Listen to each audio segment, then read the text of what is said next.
Today, I'm picking up, this is the second half of what we talked about last time we were together. So dating, today's dating responsibly. The last time was dating readiness. So they fit together. You need to be ready to date. And then if you are dating, you're gonna learn some guidelines, some principles. So we're gonna be in Ecclesiastes 11.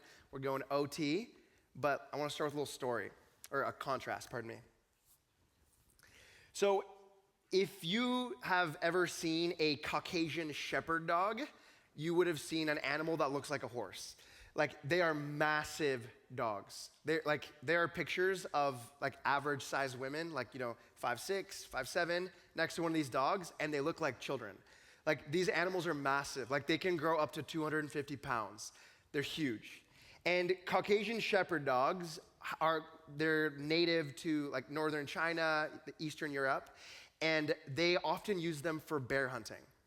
So if you don't know what bear hunting is, the way it works is they will get a couple of their dogs and a couple hunters together, and they actually starve the dogs for a few days to prepare them for the hunt, and then they will take them to where they know there's bear and set the dogs loose, and then they follow the dogs who are tracking. It is a little bit barbaric, yes, but the reason they starve the dogs is because these dogs, because they are hungry, they'll run faster, they'll run harder, they have this desperation. And the hope of the hunter is that the dogs will be so desperate to eat that they will work together to go and pursue the prey, go pursue the horse. There is a kind of teamwork that hurts the people around you.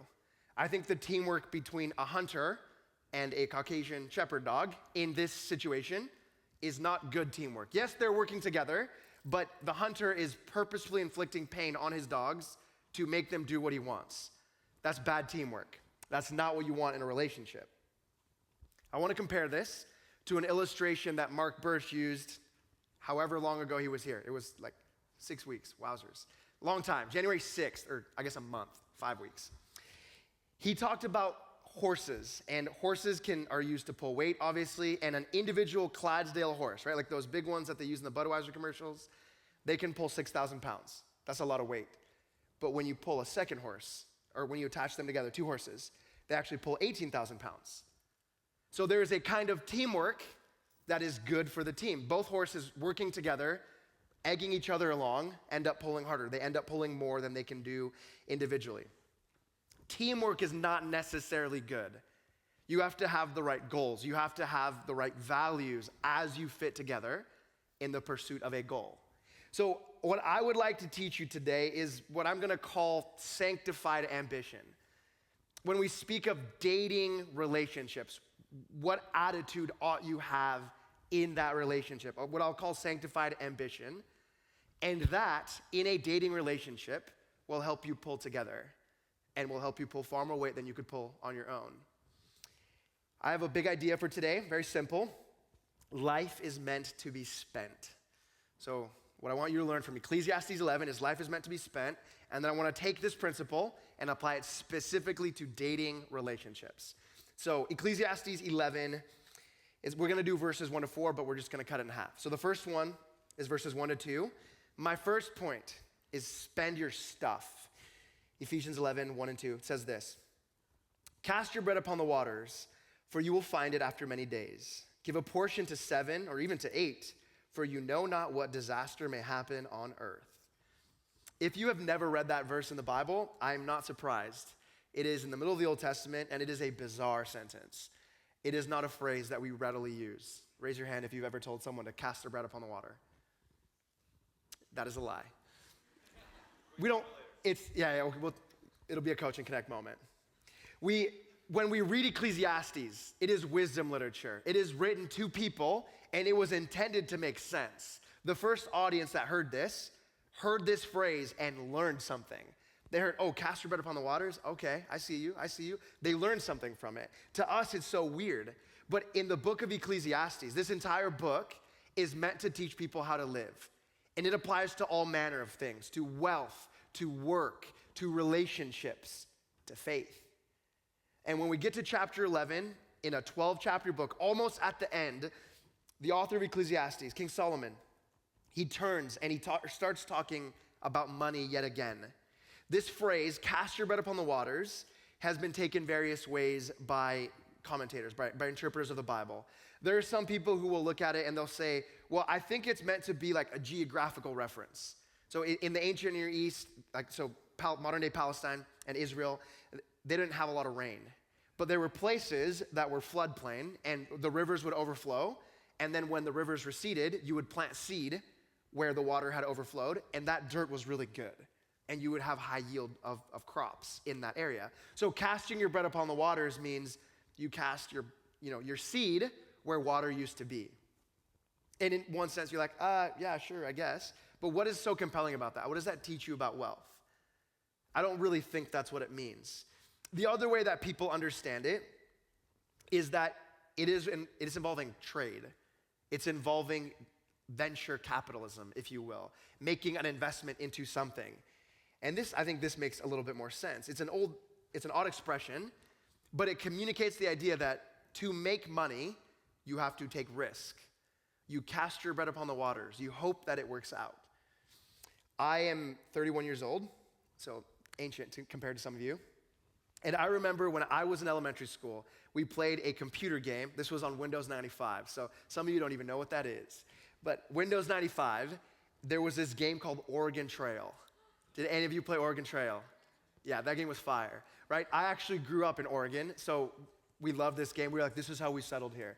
And then people would be like, aren't you Mexican? What do you mean? And I was like, doesn't matter. My people came here in the same way as yours, on wagons, which is obviously historically inaccurate. But the point of the story is we always played this game. And we got to play in the computer lab. And what was funny about the game was that you would leave, from whatever, Kansas City, Missouri, and then you get on your little caravan, and then inevitably people start dying, right? You're like, oh, this person had a baby, and they're doing great. Nope, baby's dead. You're like, oh no, this person died of fever. And you're like, what? Can they take Tylenol? No, it was a different world. Like, in older times, travel took a tremendous amount of effort, a long time.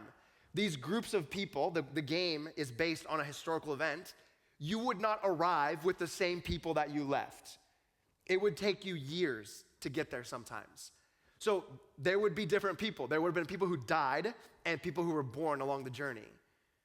This is how all of life has worked for all of human history until the last 300 years. So when Solomon says, cast your bread upon the waters, he's making a reference to the reality that travel is super risky. Like, you're taking a risk, you're taking a chance. And this is even more true of trade. When people traded in the past, they were really, in every sense of the word, they were sending it. They were hoping that it worked out. Nothing ventured, nothing gained, as the saying goes. Right? So casting your bread upon the water, if we were to use colloquial modern terms, we could say something like 60% of the time, it works every time. Or we could say you miss 100% of the shots you don't take, Wayne Gretzky, Michael Scott. Right? These phrases, they're meant to communicate, you gotta go for it. Just go for it. Take the chance, take the risk, shoot your shot. Cast your bread was the ancient Near Eastern version of that. So verse 1 is telling you, go for it. You have to go for it. If you want to make bread, you have to go for it. You have to cast some bread upon the water, take the chance. And then verse 2 follows that and says, give a portion to 7 or 8. And the phrasing of the sentence is kind of odd to us because you're like, 7 or 8 what? Are you talking about charity? Give to 7 or 8 charities? I don't understand what the connection is. Well, giving to 7 or 8 is talking about diversifying your portfolio. In today's world, that's how people invest. If you go and you give money to a mutual fund, that mutual fund takes your money, lumps it together, and invests it in a bunch of different things. They buy technology stock, they buy water, they buy gold, they buy manufacturing. They want to get multiple investments because you never know what the market is gonna be like. Sometimes you take a huge loss in one and a huge gain in another. And their hope is if I diversify, I'll always be winning. That is what Solomon is getting at here. He's saying diversify your portfolio.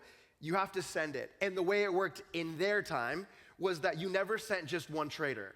You sent a bunch of them because someone might die along the way. You never sent one boat. You sent multiple boats. You sent a fleet. You never sent one caravan. You sent multiple caravans and multiple wagons and multiple horses or camels or donkeys or whatever it is that you were pulling the stuff with. You always sent more. You had to invest money. You had to cast your bread upon the water to make that bread. You need to take more chances to have success. In a small way, I experienced this when I was playing ball at my last school. I had a coach who he challenged all the players, so all the guards, because we would break into position groups sometimes to play. And he was like, you need to have what he called a money move. You need to have a money move, like your go-to move and a counter. And I was somewhat green at the time, so I was like, my move is a crossover. And he was like, everyone can do a crossover. You need to have a hezzy crossover, or you have a crossover into a step back jump shot, or a crossover into a spin move, or blah, blah, blah, blah, blah. He went on, and ultimately his point was, if you have one move, everyone can guard you. You become a pylon. Like, you're not a threat on the team. If you want playing time, Freddie, you need not just your money move, you need your money move and a counter and maybe a second counter. Diversify your portfolio, if you will. This reality is true in all of life. If you want to be better at something, you need more than one skill. You need to be able to do multiple things. Solomon was the king of multiple things. He was good at basically everything. Right? When we read his story in 1 Kings, we realize that this guy was tremendously wealthy. If you just read through 1 Kings 1 to 12, how he became king and how he ruled for 40 years, you'll know that he drew taxes from his own people. He would take people, he would recruit them and say, you're gonna go work on this project, you're gonna go work on this project. And he would tax everybody. So he drew income from taxation. He had a powerful military and was considered very, very wise. So neighboring nations would pay tribute. So we're told in 1 Kings 4 that other nations sent him stuff all the time. They sent him horses, they sent him gold, they sent him servants. So he was getting income from other nations, he was getting income from taxes of his own nation. And then in 1 Kings 10:22, we see him practicing what he preaches. He tells you, cast your bread upon the waters in 7 or 8 things. 1 Kings 10:22 says this, the king had a fleet of ships at Tarshish at sea with the fleet of Hiram. Once every 3 years, the fleet of the ships of Tarshish used to come bringing gold, silver, ivory, apes, and peacocks. Which those are not all the same value. I don't know if a peacock is worth as much as gold, but in their time, apparently it was. The point is, Solomon cast his bread upon the water.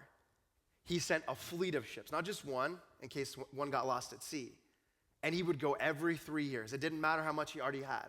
Solomon was willing to invest. Solomon was willing to send it. He was tremendously wealthy. In 1 Kings, we learn that Solomon was so wealthy that in chapter 10, we're told he only drank from cups made of gold. Like, you know that the drinking cup that you keep next to your bed of water, that if it falls because it's plastic and you don't care? His version was gold. He was so wealthy that they didn't even bother weighing the silver that he took in. This guy had stacks on stacks on stacks. How is it that he was so wealthy? He cast his bread upon the water. So Solomon teaches us a theology of wealth in that you have to go for it. You have to venture. You have to try to do anything in life. There is a way to misunderstand Solomon's theology of wealth. If we just stopped the sermon here and y'all went home, you would have learned nothing about how to manage the wealth. Solomon reminds us you have to go for it. It takes effort to make it. He doesn't give us that much information, that much guidance on how to spend it. But the rest of the Bible does. So I want to go to 2 passages in the New Testament that teach us that wealth is a gift from God. And because wealth is a gift from God, even through your efforts, both can be true. You make tremendous effort and God blesses that effort, you get wealth. And the Bible teaches us that because wealth is from God, people always matter more than stuff. In our world, sometimes we think they're basically the same. But in the scriptures, people matter more than stuff. There are 2 passages in the New Testament that make this explicit. Matthew 6:19. Do not lay up for yourself treasures on earth where moth and rust destroy and where thieves break in and steal. Jesus is making the argument in Matthew 6 that don't bother saving up everything you make. Don't bother hoarding up all the treasure because it gets stolen. It rots, it corrupts. There is something more valuable than stuff. What he implies here, he makes explicit in a parable he tells in Luke chapter 16. Luke chapter 16, the parable is like verses 1 to 12. I'm just going to read the last 4 verses. Jesus tells a story of a man who is as a steward. He manages wealth for a wealthy person. And Jesus speaks about this man in a way that commends a particular lifestyle. This is what he says. The master commended the dishonest manager for his shrewdness. For the sons of this world are more shrewd in dealing with their own generation than the sons of light. And I tell you, make friends for yourself by means of unrighteous wealth, so that when it fails, they may receive you into the eternal dwellings. One who is faithful in very little is also faithful in much, and one who is dishonest in very little is also dishonest in much. If then you have not been faithful in the unrighteous wealth, who will entrust you the true riches? And if you have not been faithful in that which is another's, who will give you that which is your own? Jesus is giving a theology of wealth where it's not just the having it that matters, it's how you use it. And what Jesus teaches is, no, you take that money and you make friends for yourself. The only thing more valuable than stuff is people. So a biblical theology of wealth tells you, take the stuff you have, make more of the stuff that you have, and then use it, spend it to make relationships with people. This is significant for us. I don't think this is a common idea. The Bible teaches us exhaustively that people matter more than stuff. Perhaps the greatest example about the temporary nature of stuff, of your material possessions, is seen in the life of Jesus. A man who wandered around and never had that much, who was homeless, depended on the giving, the generosity of other people. And when you looked at the life of Jesus, when he taught about why it was that he lived the way he did, he would say things like this, Mark 10:45. Even the Son of Man came not to be served, but to serve, and to give his life as a ransom for many. Jesus valued people so much that he didn't even care about making wealth. And he valued people so much that he was willing to spend the most valuable thing he owned, his own life, to save people from sin and death. When the Bible gives us a theology of wealth, it teaches us that people matter more than stuff. And then Jesus models that in never worrying about the stuff, but worrying greatly, spending greatly, giving his own life so that people could have eternal life. Jesus spent his life so others could live. And this is a great example for us that people matter more than stuff. The first thing we learn in Ecclesiastes 11, verses 1 to 2, is that you have to spend your stuff.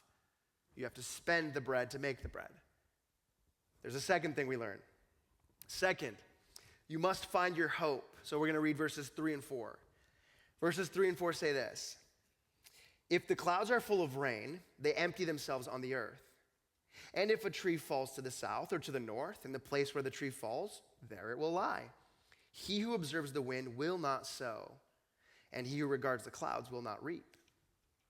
Solomon builds on his theology of wealth by reminding us that perspective is everything. There is a reason that not everyone casts their bread upon the water. Fear. All of us experience it. All of us are afraid. We're all afraid of something. And especially afraid of failing. And there are people that are so afraid of failing, so afraid of what if, that they won't even try. They won't even cast their bread upon the water. And this reminds us that there are in fact some realities that we just have to deal with. Life in this world, there's a couple things you have to deal with. First, time doesn't stop. Like it just keeps going and going and going. You can't pause it as much as you want to. The sun rises and sets every single day, right? The weather patterns keep rolling. It's rainy, and then it's sunny, and then it's snowy, and then it's back to sunny, and life never stops. Time doesn't stop. So if we're afraid of the what if, and we keep hesitating, you run out of time.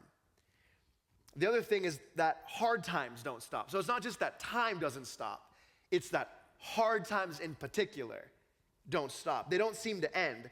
All of us live through hard things. All of us live through difficult things. The question is, how will you react in those things? I want to give you an example from my own life. I think there's two ways that people react to hardship. There are those that freeze. I don't know what to do. What if? I'm not sure. And there are those who step up. I have mentioned many times, we have two little boys, my wife and I, and the oldest one is named Isaiah, and he is very particular about the water bottles he likes, and I was trying to win some brownie points with my son, so that we were in the grocery store, and he liked a particular water bottle, and it was like $3, so I was like, we're just gonna buy it, and my wife very explicitly told me, that water bottle is dangerous, it is not made for children of that age, and I looked her in the face and I said, I'll decide what's made for my son or not. I'm the dad, what's up? So I told her, this is a gift from daddy to his boy, you wouldn't understand, I know what I'm doing, which was a stupid thing to say. I buy the water bottle, we get home, I give it to him. It lasted 2 days. Day one was totally fine. I was like, I see no issue here. Day two, he was running with the water bottle in his mouth, because kids do that, and the spout was hard plastic, which if you know kids' water bottles, you do not give them hard plastic mouths to anything, because they'll wreck their face, which is in fact what he did. He was carrying it in his mouth, he tripped while running, because he does that, and landed on the water bottle with his face. It shredded the roof of his mouth. So, you know how you have a hard palate that turns into a soft palate? His soft palate just had a gash. It looked like a trench was in there. It was wild. It was nasty. I didn't realize that he fell. I just heard a thump, but he falls all the time, so I didn't react. And then I hear, ah, and then I'm like, okay, that sounds panicky. I look, and there's blood streaming out of his mouth. And I was like, and Rebecca was like, go get a rag. And I go, and she's like, I need warm water now. And I turn on the water. And you know how faucets very clearly have 180 degrees of rotation? I pushed it, what I thought was 180, and I was like, Becky, we don't have hot water. It doesn't work. She walks up, pushes it to the hot water. I just turned it on. I was frozen. I was lost. I was like, my kid's bleeding. This is my fault. I don't know what to do. I'm frozen. Hard times. My wife is a trained nurse who works in the emergency department. So she saw the blood, and her mommy heart was obviously like, my husband's an idiot. And then she was like, I better step up. And that's what she did. She said, go get me the rag. She picked up Isaiah. She undressed him. She turned the water to hot because her husband couldn't figure it out. She took the rag, stuck it over his face, carried him upstairs, put him naked in the bathtub so blood doesn't leak everywhere. And I was like, all of those are great ideas. I totally could have thought of that. If you asked me today, I could explain every step you ought to do. But in the moment of crisis, frozen. So many of us live like that. And it's not always the traumatic things. Sometimes it's just a big decision. Sometimes it's a big risk, and we're like, oh my gosh, what if? I can't move. Solomon is reminding us, life is just like that. There is no way around that. If you look at the rain, if you look at the clouds, you will never sow. Solomon's reminder is that there will always be a reason to not shoot your shot, to not cast your bread upon the water, to not send it. And ultimately, what will empower you to go for it is if you know the right things. The difference between me and my wife is that she just knows more stuff about medicine, about healthcare. She knew how to react in that moment. What do you need? What do I need to react well in hard times? Because this passage reminds us, they're inescapable. You're just gonna go through it. Time doesn't stop, hard times don't stop. What do I need to go through the hard times? Psalm 104, 14 and 15. This is the psalmist speaking about God. God, you cause the grass to grow for the livestock and plants for man to cultivate, that he may bring forth food from heaven and wine to gladden the heart of man, oil to make his face shine, and bread to strengthen man's heart. I have to cast my bread upon the water. But ultimately, who is it that makes the bread grow, the grain grow, who makes the seed sprout? According to Psalm 104, it is God. God is the one who is ultimately responsible for sustaining, upholding, bringing about life. So what is the one thing that can help you not freeze in the moment when you face hard times? Well, knowing that God is the one who's working in the hard times and the good times. And I think this reality needs to be believed by everyone. The unpredictability of life, the good times and the bad times and the back and forth in between, reminds us that we need help. We need someone else to step in for us. And that is what God says he does in Psalm 104. God has his hand on all aspects of life. There's another passage that says he's working all things together for our good. Romans 8:28, we know that for those who love God, all things work together for their good, for those who are called according to his purpose.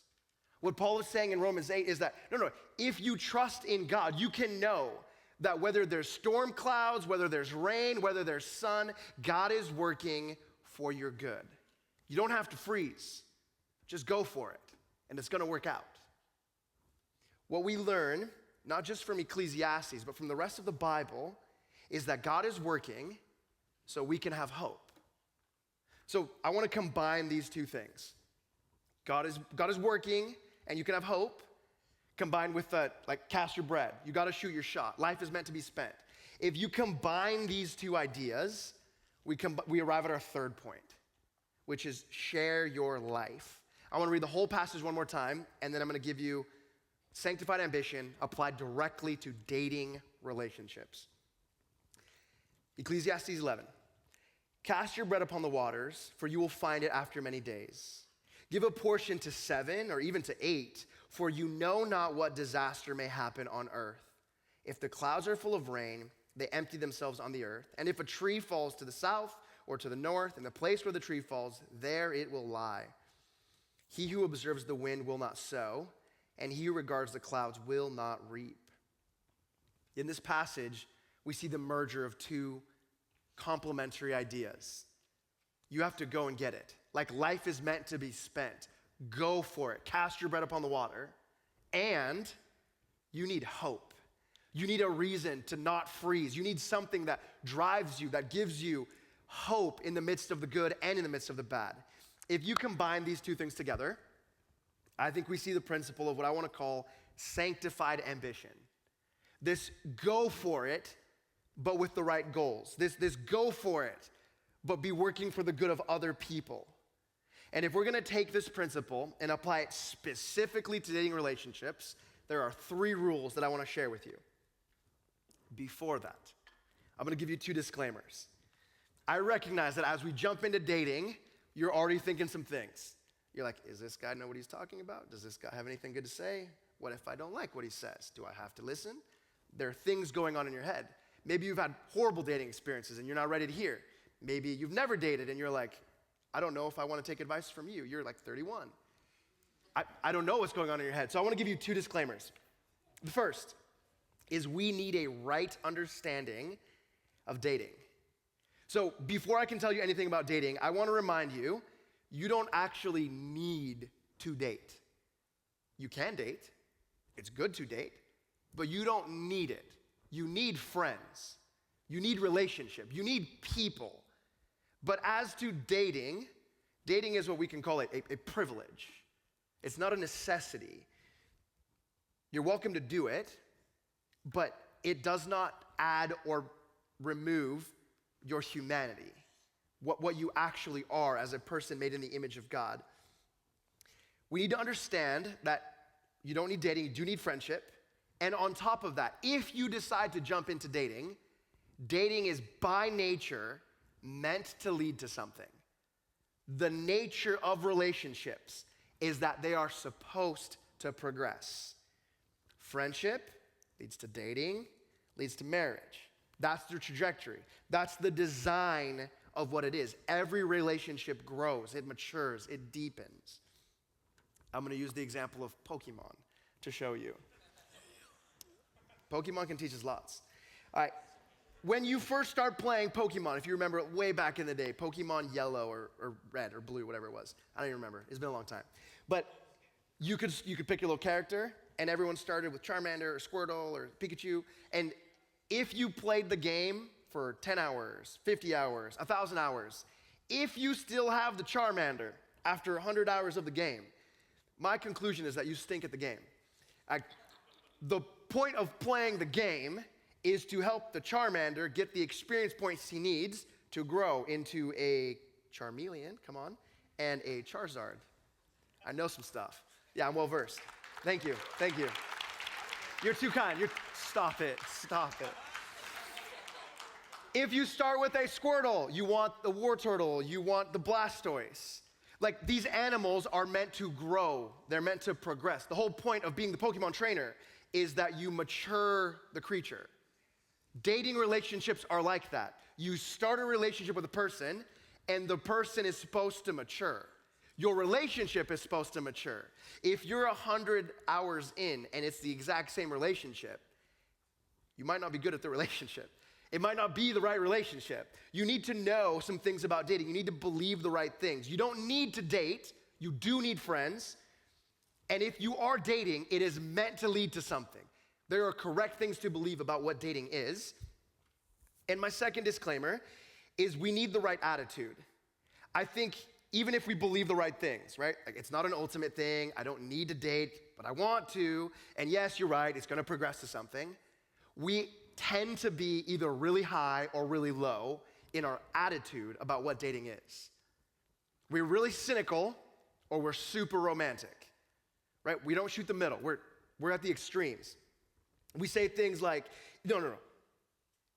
Dating is the worst thing. It's so hard. It's terrible.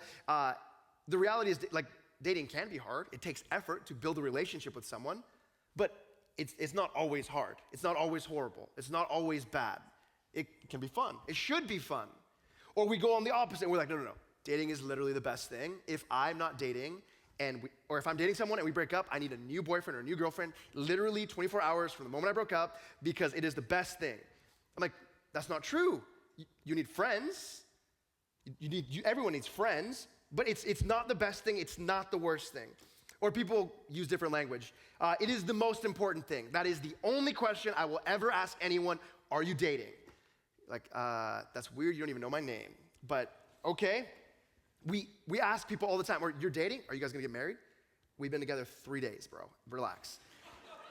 People act like it is the most important thing. Or they'll do the opposite. They'll act like it doesn't actually matter. They're like, whatever, date whoever. And I'm like, that person is not a Christian. What do you mean, whatever? They're like, that person doesn't super treat you well. Like, you have literally nothing in common. Why are you dating? It's not a big deal. I'm like, it's not the most important thing, but it is a big deal. This person will shape your character. It matters who you date. So we need to think the right things and we need to have the right attitude. Those two disclaimers in mind, I want to take Sanctified Ambition and give you 3 rules. When I say rule, these are Freddie's suggestions. I think they're based on this scripture. I think this is good advice that will lead you to life. You don't have to take it. I'm not God. I'm just a pastor. But I want the best for you. I want you to be successful. I want you to be responsible in your dating relationships. So here's the 3 things I would tell you. First, you need clarity, not intimacy. Clarity, not intimacy. There is a whole line of thinking that people will use in regards to dating where they'll use exclusively the language of fun, of experience, of I want something new. And there is a value to this, right? Like, there are fun things you do while dating, right? You take couples pictures and you go on dates. There are things that you don't really do with just your friends. But when we speak of experience, the reality is that there is a lot of experience that you do not need to live through. That if you do live through, brings tremendous pain and regrets. When we speak of experience, the question that no one asks is, what experiences? What experiences are necessary? Like, what experiences should I have in dating? Because biblically speaking, there are some we should not have. people go for it all the time. There are things that we ought to pursue and things that we ought not to pursue. And what if, as you're dating, your experience is different than the next person? Then you start comparing your relationship. Why is my relationship not like their relationship? They've been dating 3 minutes, and they seem so much happier. They already say, I love you. And this person, we've been dating 6 months, and they don't even say that to me. They must not love me. You have this comparison, and comparison ultimately kills your joy. When you speak of dating exclusively in the language of fun or experience, of trying something, it leaves you super vulnerable to pain. So what we need is, we need clarity, and clarity specifically in your intentions. Earlier I said that dating is meant to progress to something. Dating is meant to progress to marriage. That's what it is for. That doesn't mean you get married tomorrow, but you have to understand there is a destination to this bus, to this train. If you get on here, it is going there. It can take a long time to get there. You should be wise. You can take your time while you get there, but that is where it is going. There are a lot of people that will jump into a relationship with someone they know they would never marry. Or worse, they know they should not marry, but then their emotions win their heart and they're willing to go for it. If you do not have clear intentions, it leaves you remarkably vulnerable to pain and regret. There's a pastor in Texas who he gave this great illustration.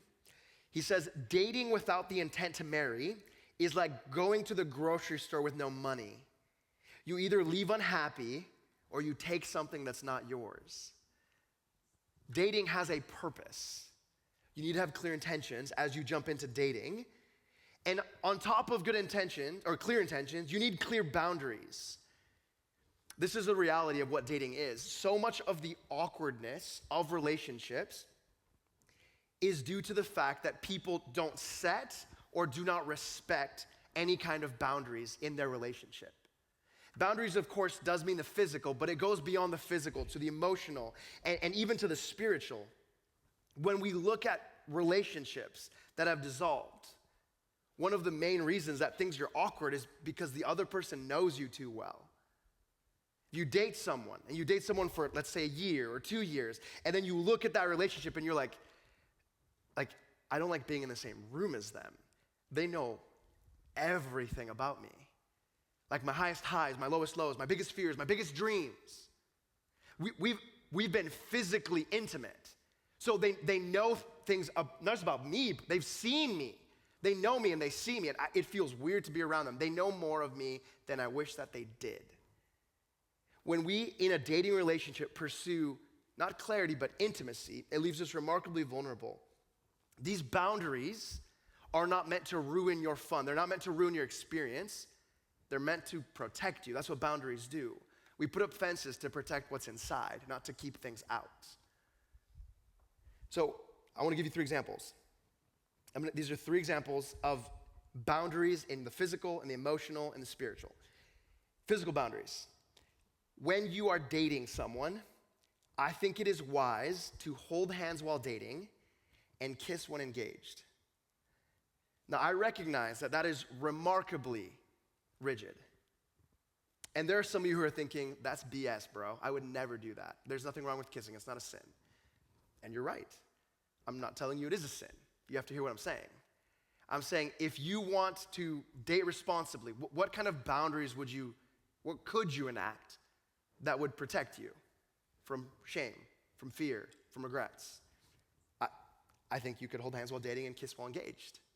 My own story is that I've been married to my wife, Rebecca, for 8.5 years, but there was a girl I dated for 2.5 years while I was still in the States. I left the country after we broke up. That is not a person that I would ever want to be in the same room as. She knows far too much about me, has seen too much of me. We've experienced far too much together, physically, emotionally, spiritually. It would be really difficult for me if I was in the same room as her. It would be exceedingly painful for me if my little boys met her and asked, how did you meet our dad? This woman, who is not my wife, knows a lot about me. And as I look back on my relationship and I think, what kind of boundary would have protected me? would have protected my family. I think holding hands while dating or kissing when engaged certainly would have helped. I think there are also emotional boundaries that we're really soft on. You start dating someone and you see them every single day. You start dating someone and your friends don't see you for 3 months. And then we're surprised where our friends are like, dog, we don't see you at all. Like, I don't even feel like I know you anymore. There is an emotional boundary in putting a time limit on how much you spend together. Not because you don't care about this person you're dating, but because you are ensuring that you're moving at an appropriate pace towards the intended outcome. Lastly, spiritually, I think it is exceedingly easy, particularly in the Christian church, to try to jump into your marriage roles before you're actually married. We see this all the time in couples, where they start acting like a husband and wife, and they share like debit cards or credit cards, and you buy a couple's devotional together, and you start doing things like as if you live together. But I'm like, but you don't. Why would you act like you do? This is a boundary, a spiritual boundary, on top of an emotional boundary, on top of a physical boundary. These are suggestions. You don't have to do this. I'm giving you examples of the kind of things that you could do to maintain clarity rather than intimacy in a dating relationship. That's rule number 1. Rule number 2, compatibility, not mimicry. In dating relationships, it becomes so easy for people to become exactly the same. A part of that is normal. My wife speaks like me now. 8.5 years later, we have similar mannerisms because we live together. It is normal to use the same words, talk the same, speak the same, make the same facial expressions. In dating relationships, though, people so quickly lose who they are as they whole hog pursue this other person. Part of the effort behind sharing the dating readiness triangle was that you would know who you are before you jump into a dating relationship. If you know who you are, that makes it so much easier to see if you're actually compatible. I'm this kind of person, you're this kind of person. Are we gonna butt heads, or can we sync up? And as we sync up, are we syncing up because you're just pretending like everything is fine, you're mimicking me? Or are we syncing up because we're in fact actually compatible? Dating is an extended interview, if you will. You spend time together, you experiencing together, and in all of that, you realize, is this person compatible? Are they the kind of person I can live with for 75 years? Because dating is meant to go somewhere, towards marriage. Rule number 2 is compatibility, not mimicry. Rule number 3 is checkpoints, not timelines. If dating is meant to go somewhere, you date and it's meant to lead to marriage, it is appropriate that would eventually get there, but you need to have some framework for how do I know where I'm progressing? And I know people are very fond of timelines. They'll talk of, the 1 year thing, or the every season thing, or 2 years, or finish school, or have the career in place. They give you chronological markers to help you know when it's right to be together, to be married, this person that you're dating. I much prefer the language of checkpoints. I want to give you an image. If you remember playing Need for Speed, anyone? Need for Speed? That game was fire. That game was fire. All the guys, no girl apparently. All right, Need for Speed. It's a racing car game, and you're supposed to get to the next checkpoint before the timer goes out. And if you get there before the next checkpoint, it adds to your timer, and then you're in the negative. And the goal is you're racing. You want to be in the negative. You want to be under the person who's leading the lap. You want the fastest lap. So you're always trying to get to the next checkpoint. Dating relationships are sort of like that. You're going somewhere, and there are checkpoints along the way. And the way that you could manage it is what is an appropriate amount of time to get to this checkpoint. You need to agree what the checkpoints are, and then you need to agree on the timing of those checkpoints. The 3 that I give people when I meet with people many, many times for premarital counseling or for the premarriage class we teach here. And as we talk about it, when people ask me, Freddie, when do you think is the right time? I say, well, I think there's a couple checkpoints. First, has this person met your family and your friends? You should not marry someone that has not met your family and friends. You're merging a life together. You're gonna live with them for 75 years. They need to know who your people are. That's checkpoint 1. What's checkpoint 2? Well, after the family and friends, I think At some point, you realize this person is incredibly compatible. What would you say to someone who's super compatible in a way that no one else is? That would mark them out from the crowd. You know, these are my friends, but this person, they're different. Well, I think you would say, I love you. I love you is a checkpoint then. They've met my family and friends. We're dating. We've been together a few weeks, a few months, whatever it is that you think. But now I'm like, no, this person, they're special. They're different. I think they're really compatible. I love you. Okay, now you're at the I love you. What comes next? Well, the next checkpoint then is the engagement. That's kind of the 3. If you're saying I love you, it becomes exceedingly difficult to stay within your boundaries. If you've already met, or if the person who you're interested in, who you're dating, has already met everyone you know, it becomes really hard not to include them in all of your life. My point in giving you all of these checkpoints is not to give you rigid rules, but to give you some guidelines for how it is that you ought to date. If you Google dating, or if you go to the bookstore and look up books on dating, you will find myriads of things that will teach you how to act. My hope is that from Ecclesiastes 11, you see this principle of sanctified ambition, of, no, I have to go and get it. It takes effort on my part. I must pursue it. It does not just happen. And if you take those if you take that sanctified ambition and then apply it to 3 rules, the clarity, not intimacy, compatibility, not mimicry, and lastly, checkpoints, not timelines, I think this will give you the ability to date responsibly. My hope for all of you is that your dating relationship is like a pairing of Clydesdale horses, that together you can pull more weight. If you remember what we talked about 2 weeks ago, you are to carry before you care. You do need to be able to carry your own weight. But together, 2 can carry so much more. My hope for you, should you choose to date, is that as you find someone, that together you can agree upon these rules. Make your own version of these 3 rules. And together, you can build a relationship. And if it does not work out, it doesn't always work out, you can walk away with no regrets because you had rules to direct and guide your relationship. Dating responsibly can and should be a transforming relationship. Our life, not just our wealth, but our life is meant to be spent. I want to help you spend yours responsibly. Let me pray for us, and I want to remind you, you're welcome to challenge me or ask me any questions about anything that I've said in center court after the service. All right, I'm going to invite the worship team up. Father God, thank you for today. Thank you for your word that in Ecclesiastes 11, we can gain a principle that directs us on dating relationships. Father, I recognize that there was a lot today. There's a lot for people to think through. I pray that you give them tremendous wisdom, that they would not just whole hog accept everything I've said because I've said it, but that they would look at the scriptures, that they would look at the principles, and that they would discern what is right, what is good, what is true, what is beautiful.